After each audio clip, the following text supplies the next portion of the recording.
அழகே அழகு சீரியலில் அடுத்து வர எபிசோடில் பாக்கியராஜ் வந்து வீட்டுக்கு வராங்க. வீட்டுக்கு வந்த உடனே பார்த்தீங்கன்னா நம்ம லக்ஷ்மியோட முகமும் ராகவனோட முகமும் கொஞ்சம் கூட சரியில்லை. அதனால் மலரை கூப்பிட்டு அப்பாவுக்கும் அம்மாவுக்கும் என்னாச்சு அப்படின்னு சொல்லிட்டு கேட்கவும், நீங்கள் வேலையில் இருக்கீங்க, உங்களை தொந்தரவு பண்ணக்கூடாதுன்னு நானும் எந்த விஷயமும் சொல்லலைங்க.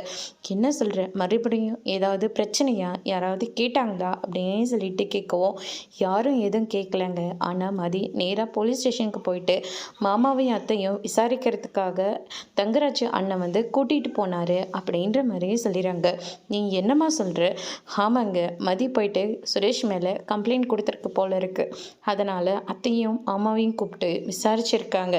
இனிமேல் மதிக்கு எந்த பிரச்சனையும் வரக்கூடாதுன்னு சொல்லி அவங்க எச்சரித்து அனுப்பியிருக்காங்க அப்படின்ற மாதிரியே சொல்லிடுறாங்க. மதி ஏன் இப்படியெல்லாம் பண்ணிக்கிட்டு இருக்கு அப்படின்னு சொல்லிட்டு பாக்கியராஜ் வந்து சொல்லிடுறாங்க. இப்போ மதி எங்கே தங்கராஜோட அண்ணன் வீட்டில் தான் இருக்காங்க அப்படின்ற மாதிரி சொல்லிடுறாங்க. எங்க மதி வந்த போது நான் கொஞ்சம் கூட மதிக்கிட்ட நான் பேசவே இல்லை. அதனால் மதியோட முகமே மாறி போச்சு.